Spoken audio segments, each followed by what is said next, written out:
All the recordings will be played once only. The test is in 4 sections. At the end of the test, you will be given 10 minutes to transfer your answers to an answer sheet. Now turn to Section 1. Section 1. You will hear a young student, Andrew, ringing an employment agency inquiring about their services. First, you have some time to look at questions 1 to 7.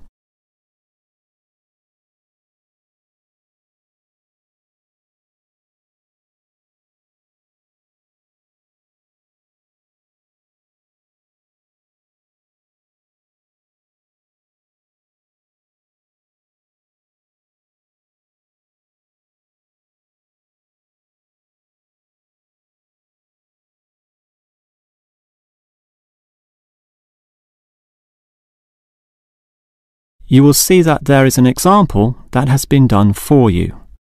On this occasion only, the conversation relating to this will be played first. Hello, is this the AAA employment agency? Yes. Hi, I rang before. My name's Andrew Peterson. I rang you earlier and gave you my personal details.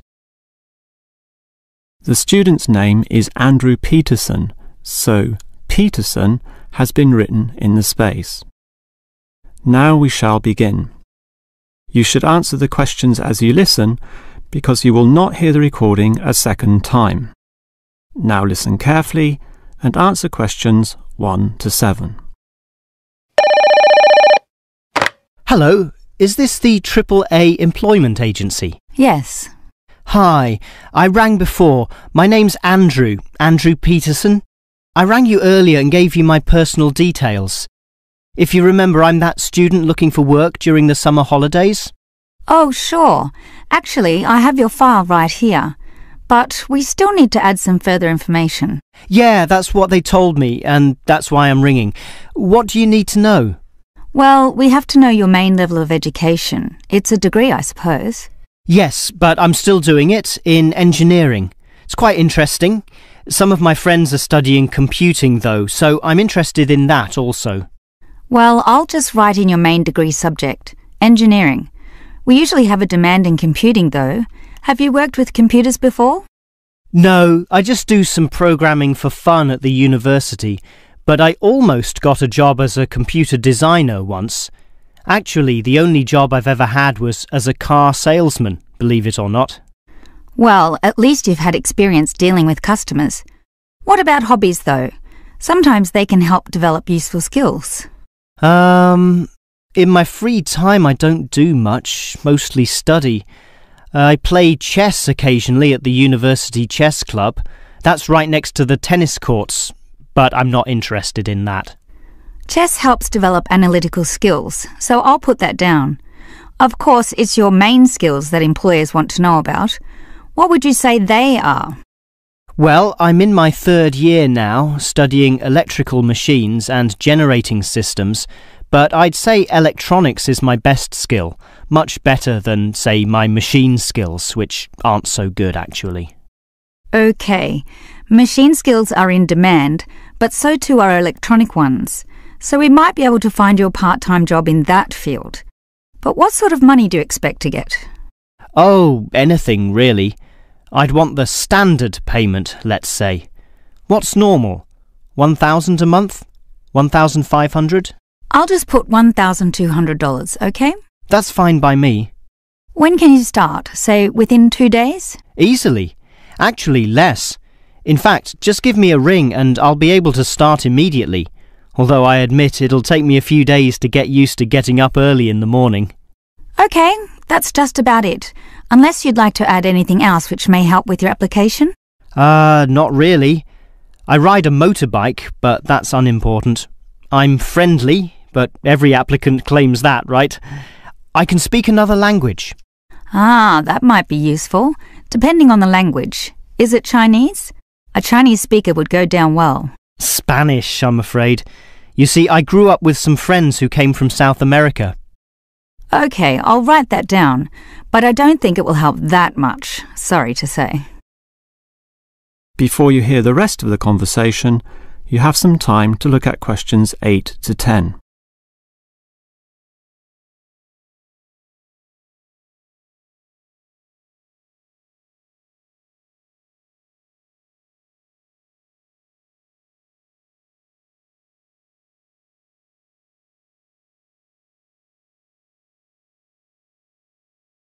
Now listen and answer questions 8 to 10. Well, thanks for your help and hopefully I'll get a job soon. But can I just ask one more question? Sure. What basically are employers looking for when they interview someone? Many things. Being hardworking, diligent and focused on your job is good. But surprisingly, it often means you can't see the bigger picture or provide suggestions which help the company move forward. That requires thinking for yourself, outside the box as they say, and being free of the standard ways of approaching tasks. Employers certainly value that. I guess experience must help though. It depends. If it involved a routine job, one which didn't exercise your mind, it might not mean that much at all. But since companies are basically composed of people, it is important to be able to get along with others. There's no point in hiring someone whom the other employees don't like, right? That just causes problems. In fact, I would say that being friendly and approachable ranks far more highly than your academic qualifications. Okay, and that's all assessed at the interview, right? Yes, and your qualifications, experience and approach to the job, such as whether you can do different things, work overtime or do long hours is needed. But those latter qualities are pretty much standard. What may be more important is based on the fact that things inevitably go wrong. Mistakes are made and someone's got to fix them in a way that creates the least disturbance. People with demonstrated abilities to do this are certainly regarded highly. I see. That's very interesting. That is the end of section 1. You now have half a minute to check your answers.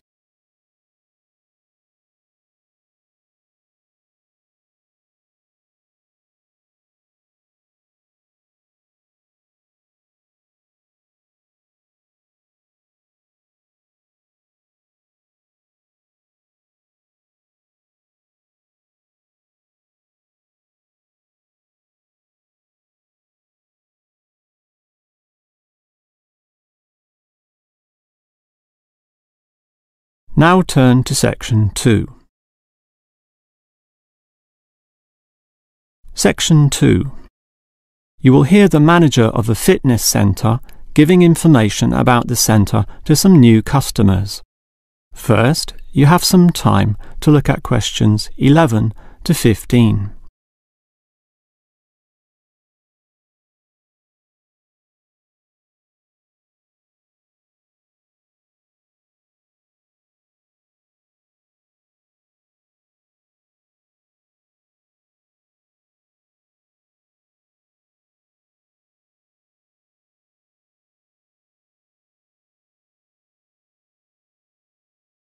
Now listen carefully and answer questions 11 to 15. Hello everyone and welcome to the Fit for Life Health Centre, a place which, as the name suggests, is not just for short-term solutions, but rather intends to put you on a sensible and achievable footing for the rest of your life. And that's how we're different. For example, we could immediately put you on a harsh exercise program, expecting you to work out every day, but such a plan would see you quickly lose interest. That's why the initial step is a 1.5 hour consultation in which your lifestyle, current situation and long-term goals are all thoroughly analysed. Now, an important part of this consultation involves analysing what you eat. There's no point exercising here and losing weight, then putting it all back on later.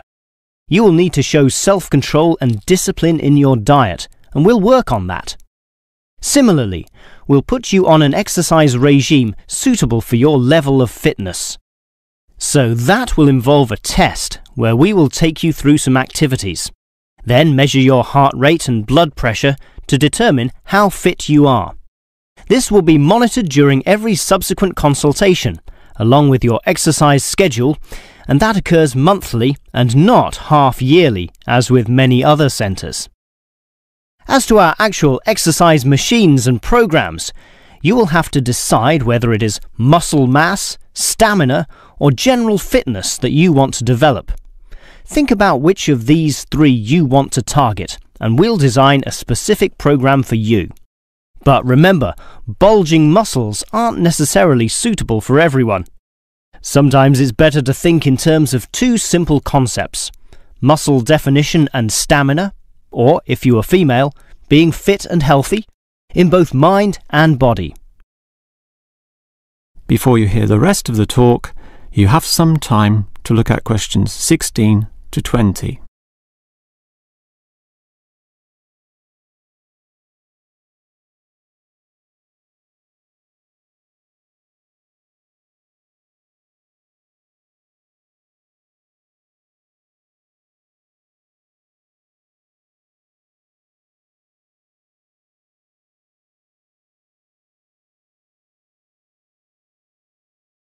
Now listen and answer questions 16 to 20. Now, if you're going to work out at this gym, you'll need to think about your reasons for exercising. So let's consider that in more detail.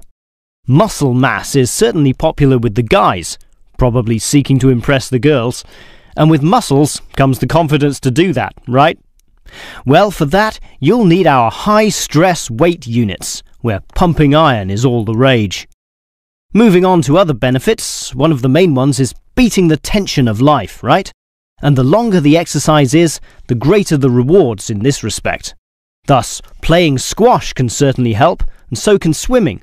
But what's much better, as every jogger will tell you, is their activity. So we have ample jogging machines and they're always popular. They can provide good fitness too, as can the yoga classes. However, again, let's not forget playing squash, which I would say is the optimum way to improve your general well-being. Such an active, energetic game, plus the competitive element, drives you forward into high levels of health and fitness. These, of course, are the ultimate purposes of being here, but remember, the centre is full of like-minded people, all of whom are interesting to meet and valuable sources of information. The yoga classes have a pre- and post-meeting session, so you'll certainly meet others there, although they'll all be yoga enthusiasts, which limits the range somewhat. But whether doing yoga, swimming or exercising, everyone showers, right? So those facilities are where you'll hear all sorts of interesting conversations and really get to know people. Not like the front desk area, which is mostly empty as patrons go immediately inside to do their exercise. Of course, the front desk can answer all your questions and has information brochures and such like, but for knowing more about a greater variety of subjects and community concerns, look at the notice board in the yoga studio, where there's a huge array of papers, leaflets and articles, all for you to read and consider. That is the end of section 2. You now have half a minute to check your answers.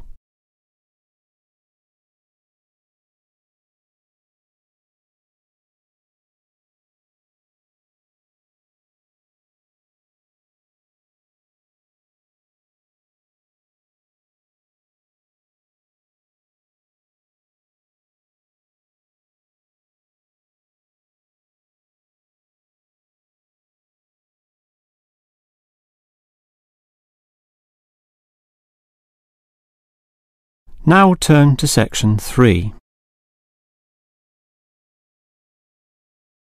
Section 3. You will hear two faculty directors talking about which person in their university to promote. First, you have some time to look at questions 21 to 25.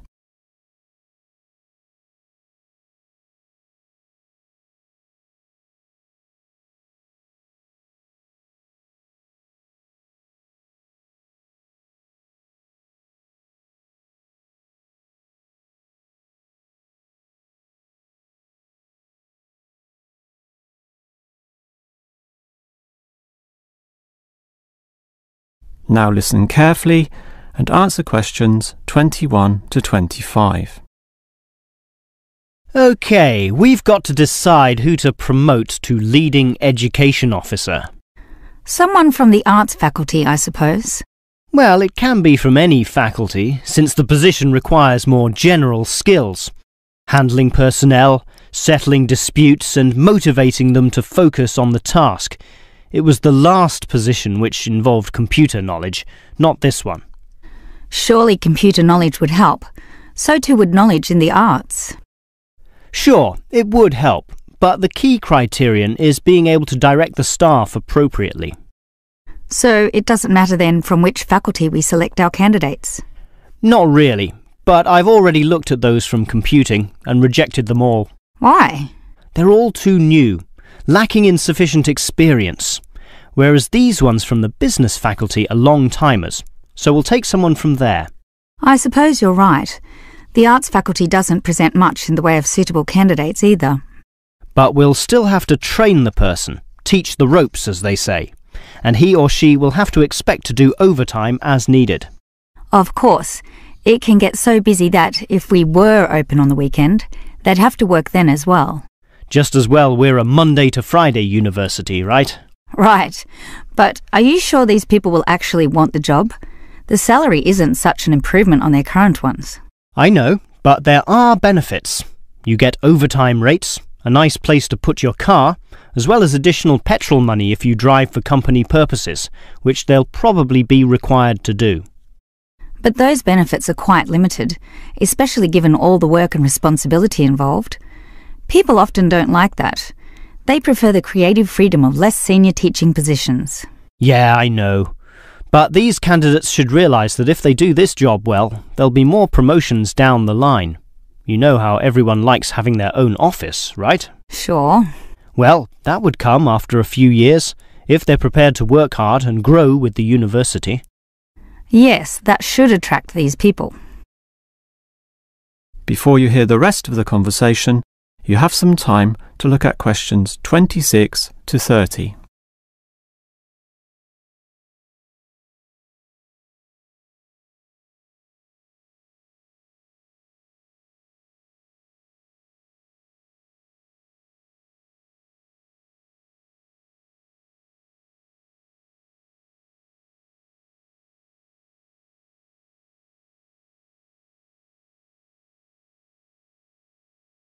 Now listen and answer questions 26 to 30. Well, that's enough talk about the job. What about the actual candidates? How many do we have? I've narrowed it down to 4. Just using their first names, that's Stephen, Abdul, Lek and Oscar. As you said, there's quite a bit of experience between them, about 34 years in all. What's the exact breakdown of figures? Abdul and Stephen both have 7 years. Lek has 1 more, and Oscar is the most experienced at 12. But who's the most qualified? Stephen and Abdul have an MBA. Oh, sorry, Abdul's got something called a MBP, some foreign thing which translates as Master of Business Practice. I'm not sure what that is, but does he do the job well? Very well, apparently. Better than Lek and Oscar, who hold a degree and some certificates respectively. But we have to think about any drawbacks. You know, possible issues with any of them. I asked the respective deans for feedback, and I found out that Stephen, the younger one, drinks a bit. So he has a problem with alcohol? No, he never drinks to excess, but at the bar he's often expressed his intention of moving on, of teaching abroad. Ah, he's not stable. Not stable at all, apparently. We'll never know for how long he'll hold the job. We need stable personnel, and people without family problems or sick relatives like the last guy we promoted. What about Abdul then? Will he do? He might do, except his English language ability is limited. It's functional but a bit broken, and meaning is sometimes lost. That's not the problem with the next candidate, Lek, who has good language ability, but this job involves handling people, and his dean says Lek's attitude is bad. In what way? His manners are okay, and he's interested in his job, but he believes there should always be adequate leisure in life. He definitely won't work overtime and complains a lot already about his job. But this last candidate, Oscar, is probably not the right one either. Why not? Not another problem with language. His first language isn't English, but he speaks it well enough. He's stable with a good attitude, but his age is the problem. Age is not a problem. That would be ageism, and I don't believe in that. But with his age comes health problems as well, and serious ones at that. Oh, that might be an issue then. That is the end of section 3. You now have half a minute to check your answers.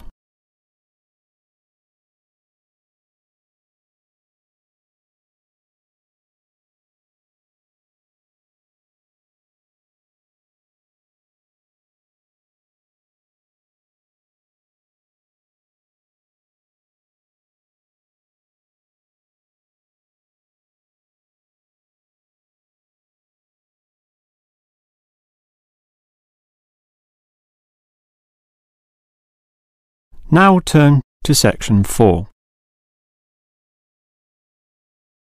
Section 4.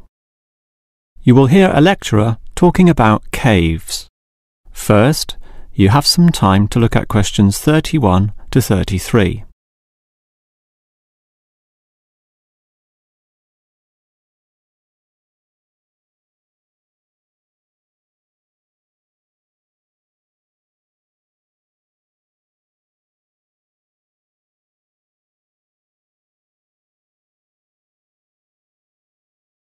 Now listen carefully and answer questions 31 to 33. If there is one natural feature which has long fascinated man, it is caves, those natural underground spaces into which people can enter. No known cave in the world can exist without it being extensively explored.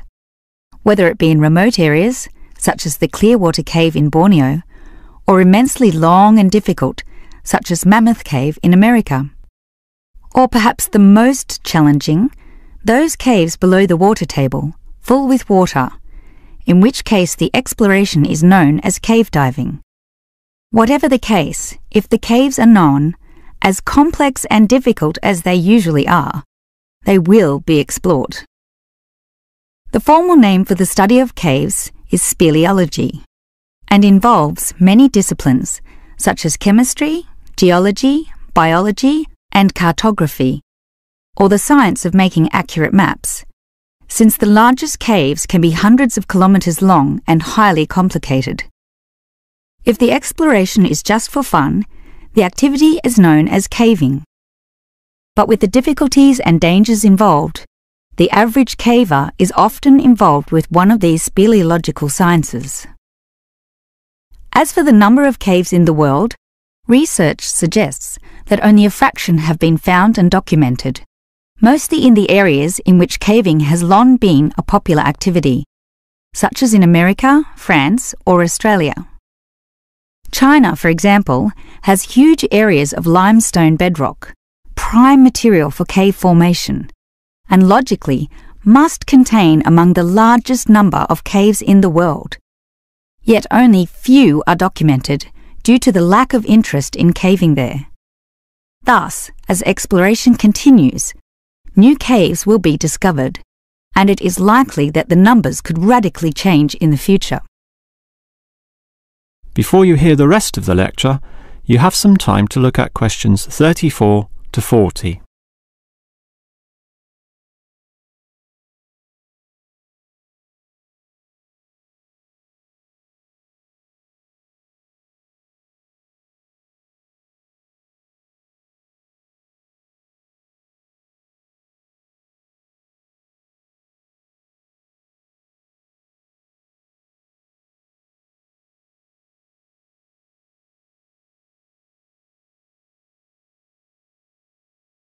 Now listen and answer questions 34 to 40.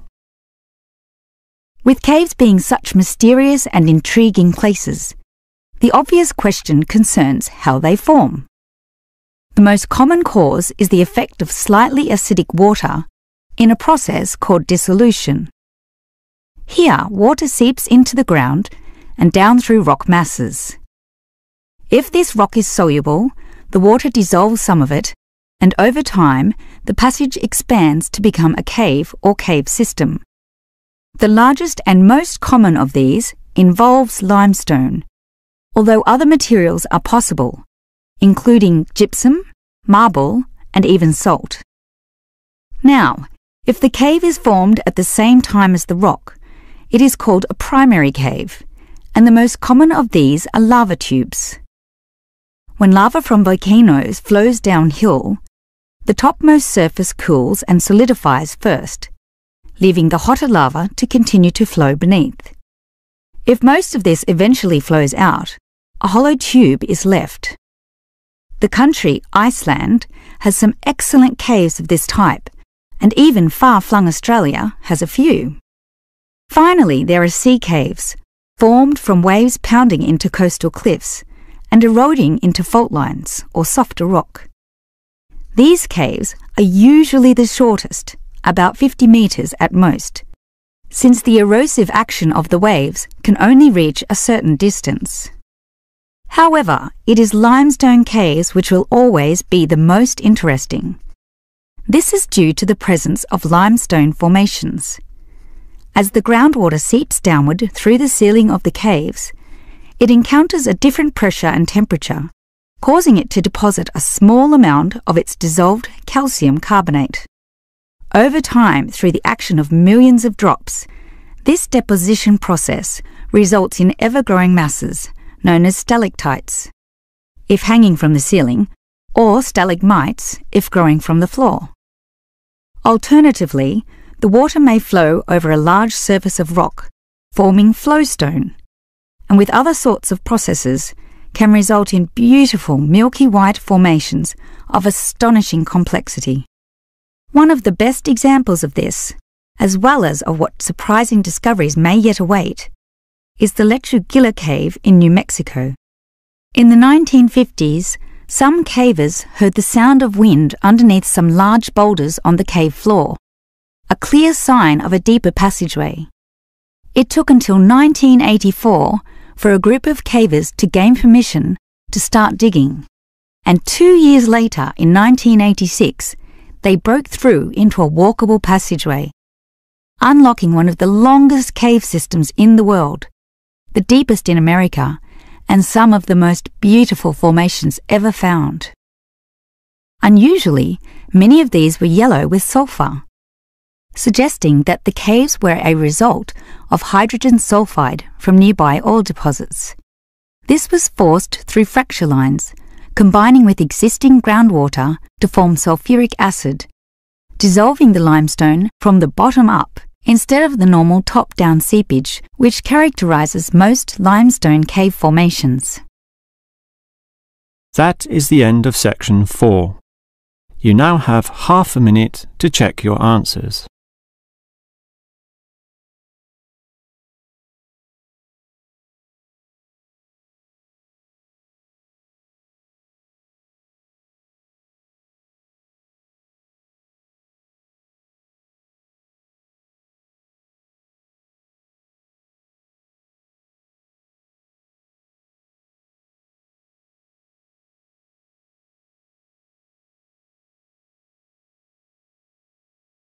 That is the end of the listening test. In the real Ielts test, you would now have 10 minutes to transfer your answers to the answer sheet.